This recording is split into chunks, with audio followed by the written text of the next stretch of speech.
The Zdeno Chara era has been over in Boston for a couple of years now, but the big man is making it official here on Tuesday, September 20th, signing a one-year deal with the Boston Bruins and announcing his retirement. We're going to talk about that on today's episode of Locked On Boston Bruins. You're Locked On Bruins, your daily podcast on the Boston Bruins. Part of the Locked On Podcast Network, your team every day.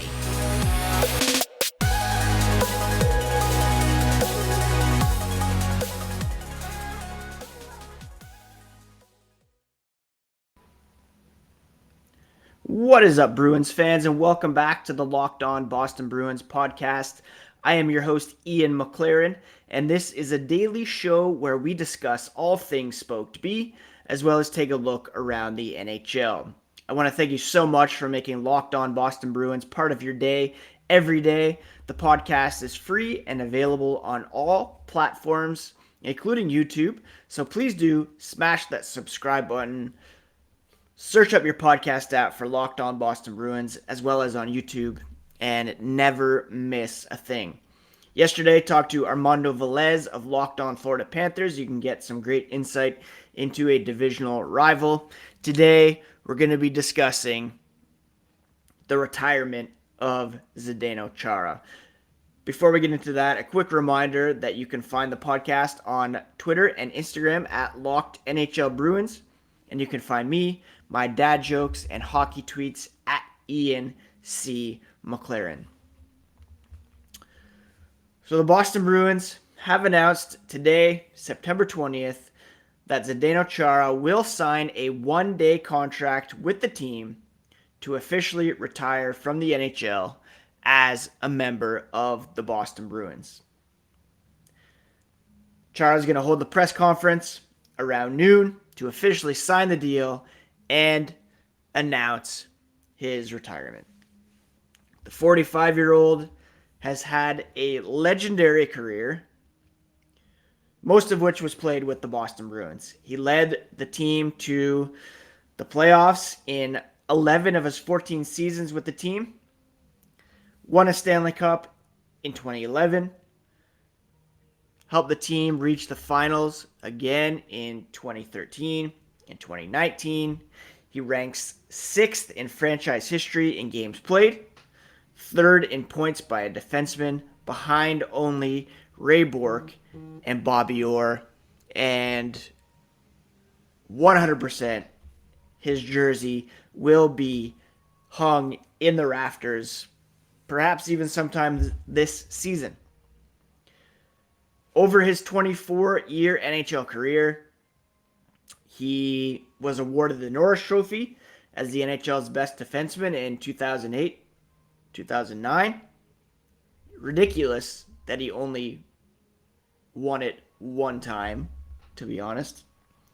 He also won the Marc Messier Leadership Award in 2011, named to the first All-Star team, All-Star games. He also won the Golden Puck as Slovakia's best player 6 times. Won a silver medal with Slovakia at the World Championships, silver medal with Team Europe at the World Cup of Hockey. Most importantly, most memorably, he became the first Bruins captain to bring a Stanley Cup home to Boston since 1972.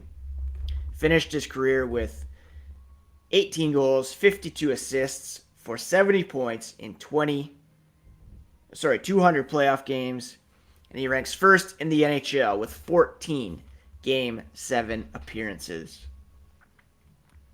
Off the ice, he was a force in the community, both in Boston and back at home in Slovakia. He participated in the annual Bruins pie delivery. He teamed up with New Balance to organize a shoe drive and donate shoes in both Boston and Slovakia.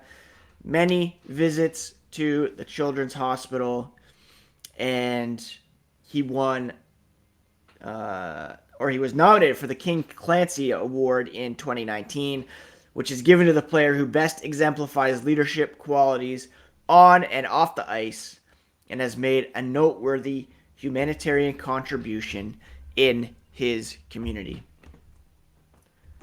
Zdeno Chara was, of course, originally drafted by the New York Islanders. It seems like so long ago for those of us who are around in the 90s, seeing Zdeno Chara make his NHL debut as just a behemoth of a man with the New York Islanders. Just quite a special player to behold for those of you who saw him in the Western Hockey League with the Prince George Cougars as well. You saw just what a force he could be.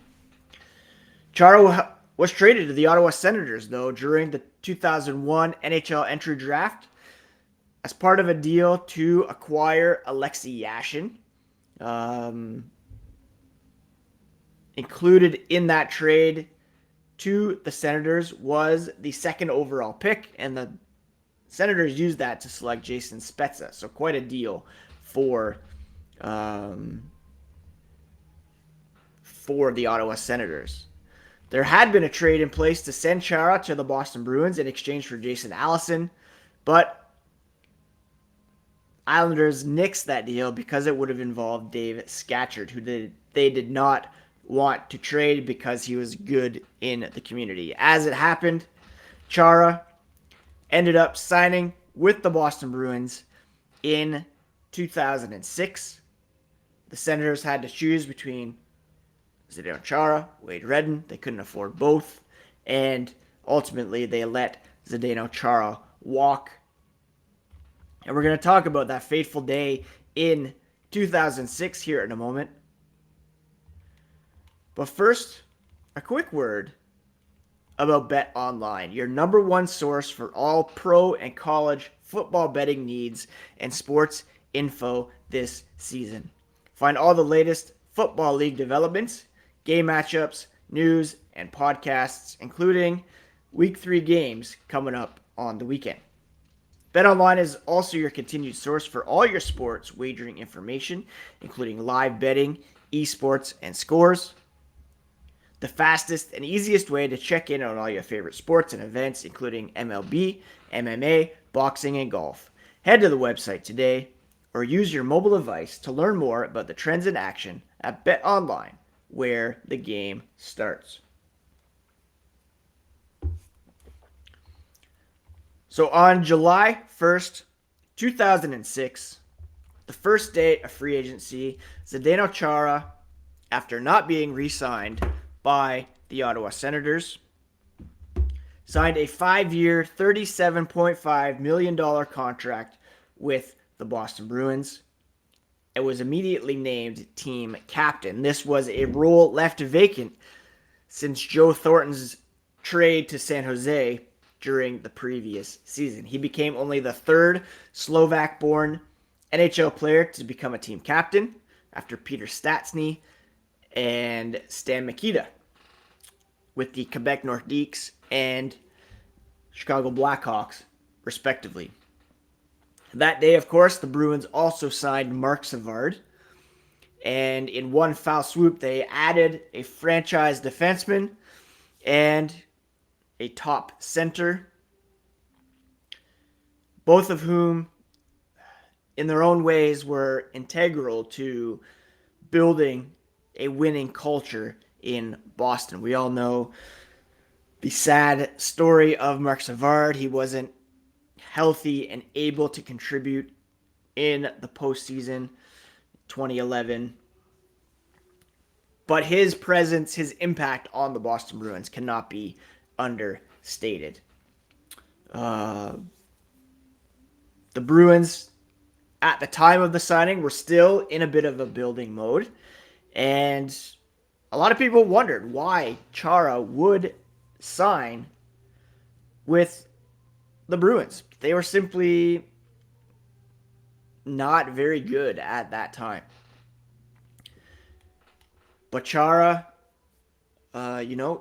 he knew Peter Chiarelli from their time in Ottawa. He had been the assistant general manager there, so there was a relationship already in place. And quite simply, The Senators weren't willing to pay him. He saw something in Boston that made him commit. And he was really a linchpin to building a winner in Boston. Chara, of course, many accolades in his time with the Bruins, as I talked about earlier. He won a cup, hardest shot, All-Star games, a Norris Trophy. Again, ridiculous that he only had one. It was kind of an unceremonious end to his time with the Boston Bruins. In a perfect world, Boston wins Game 7 of the Stanley Cup Final against the St. Louis Blues.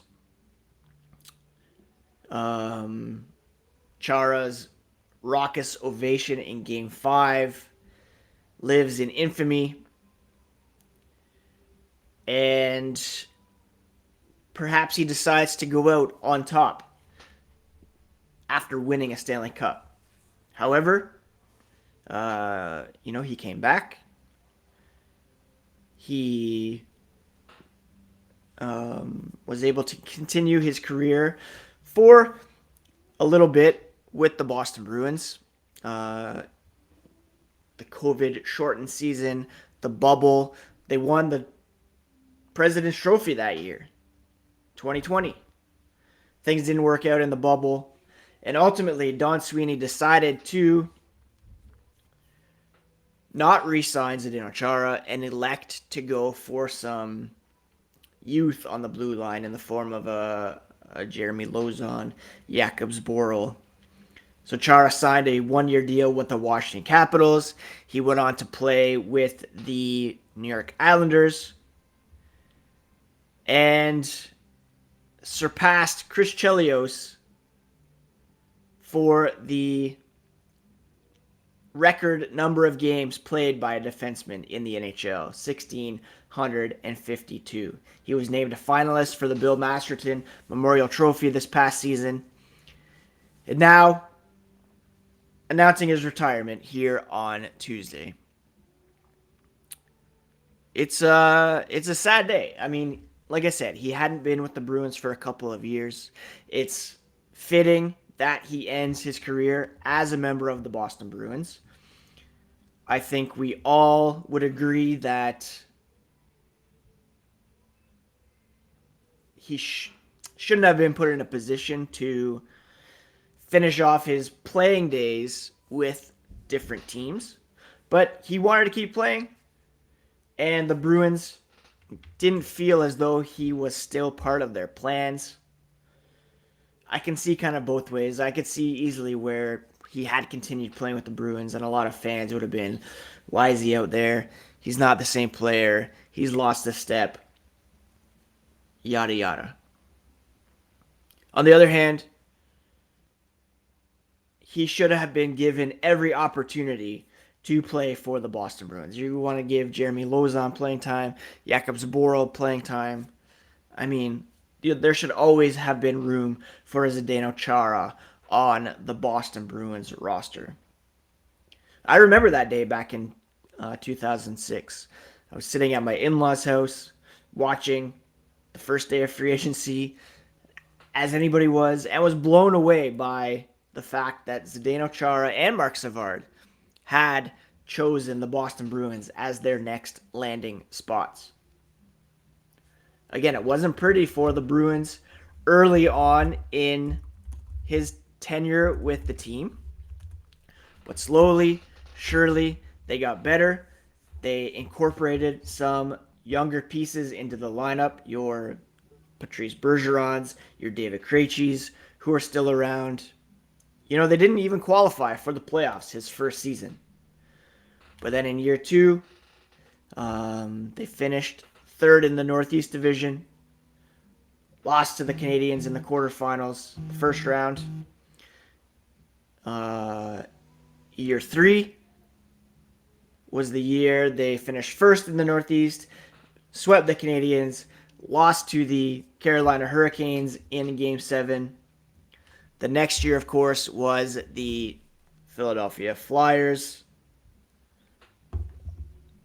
reverse sweep. And then 2011, Bruins Stanley Cup champions. He should have won a couple at least. 2015, 2019 certainly hurts a lot as a Bruins fan. It hurts to look back and think of what could have been, what should have been. But alas, he is retiring with one cup to his name and a whole lot of love in the hearts of Bruins fans for Zdeno Chara. Lauren Campbell-Willand of Nesson just posted some memorable moments. I've mentioned a couple. Of course, lifting the Stanley Cup in 2011 was huge. The Game 5 comeback against the St. Louis Blues. He had broken his jaw in Game 4.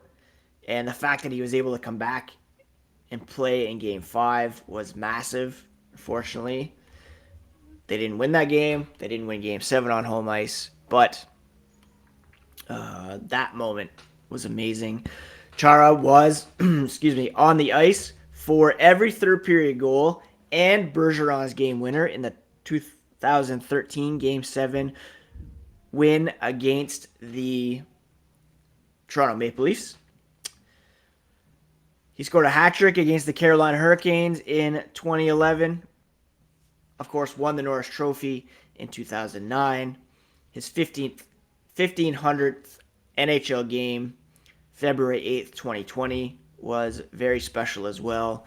And the next memorable moment will be his number 33 jersey retirement, which could be announced today as part of the Zdeno Chara retirement press conference. Again, he's going to meet with the media around noon this morning, sign a one-year deal, and announce his retirement. A massive congratulations to Zdeno Chara for just an unbelievable career. 45 years old, going out as one of the greatest Bruins ever. And I just want to share a personal reflection that I wrote when he left in 2020. I was gutted when the Bruins traded Joe Thornton in 2005. After the Cam Neely, Ray Bourque eras had come to an end, he was the future, my next pillar of Bruins fandom. That all came crashing down. But less than a year later, the Bruins took advantage of a poor decision by the Ottawa Senators and convinced Big Z to be their next big thing. For the past 14 years, at the time of this writing, he had typified what it meant to be a Bruin on and off the ice. He was big and mean and excellent at both ends of the ice, and he was also kind and welcoming and created a no BS culture in the locker room. He won a Norris, a Cup, recorded the fastest shot in NHL history, served as his country's flag bearer at the 2014 Olympics, signed extension after extension, played in the Cup final with a broken GD jaw, and came painfully close to finishing his career the right way. But as we all know, storybook endings aren't the norm, and here we are with a bunch of question marks on the blue line for the Bruins and Zdeno Chara in Washington.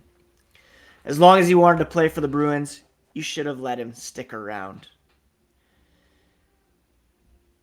Chara should have finished his career in black and gold. And that's it. That's all I have to say about that. There's a couple other retirements that were announced. Going to touch on that here in segment 3. But I want to thank you again for making Locked On Boston Bruins part of your day every day. The podcast is free and available on all podcast platforms as well as on YouTube. So please do smash that subscribe button. Zdeno Chara, not the only defenseman to announce his retirement here on Tuesday. Keith Yandle, a guy who a lot of people thought would be a Boston Bruin at some point during his career. He has announced his retirement, as has, a bit more surprisingly, PK Subban. I had thought that he still had a bit left in the tank and that he was just kind of waiting for the best possible deal or maybe a good opportunity. He wrote, he remembers dreams of playing in the NHL and winning a Stanley Cup, similar to guys on the Don Cherry Rock'em Sock'em tapes at the end of every volume with the black eyes, broken bones, and tears of joy. But he has decided to hang them up as well. I had been talking quite a bit about maybe Boston giving PK Subban a PTO at the very least. The Bruins woefully thin on the right side. But alas, PK Subban deciding to hang up the skates. The next player that I'm not looking forward to this kind of announcement is Joe Thornton. And, of course, I'll give him all due love here on the Locked On Boston Bruins podcast if and when. Well, I mean, it's going to happen at some point. But, again, when it does. Some important headlines around the NHL just to touch on. The Philadelphia Flyers not expected to be very good, and Sean Couturier could be out for quite some time after suffering a herniated disc. He will be shelved for a little bit, and they will be in the Connor Bedard sweepstakes for sure. New York Rangers traded defenseman Nils Lundqvist to the Dallas Stars for a conditional first-round pick in the 2023 draft. So, fairly sizable deal. And the Flames signed former Anaheim Ducks winger Sonny Milano to a PTO. A guy that, has some upside there. Bruins, not a team that could have fit him in, but would have been cool to see him getting a shot. Anyways, that is it for today's episode of Locked On Boston Bruins. A major congratulations again to Zdeno Chara. Nothing but love in my heart for Big Z. And I'll be watching the press conference at noon with a tear in the eye, to be honest, because his career has come to an end. Perhaps some sort of role with the Boston Bruins is in his future. That would be fantastic. On tomorrow's podcast, going to tee up some things you need to know about training camp beginning this week, including whether or not David Krejci still has it, David Pasternak's contract situation, some other guys that you're going to want to watch. So be sure to tune in tomorrow to the Locked On Boston Bruins podcast. Now check out the Locked On NHL podcast, where our local hosts bring you all the latest from around the NHL. Take care of friends and take care of yourselves. Take care of each other. And we'll talk to you again tomorrow here on the Locked On Boston Bruins podcast, part of the Locked On Podcast Network. Your favorite team every single day.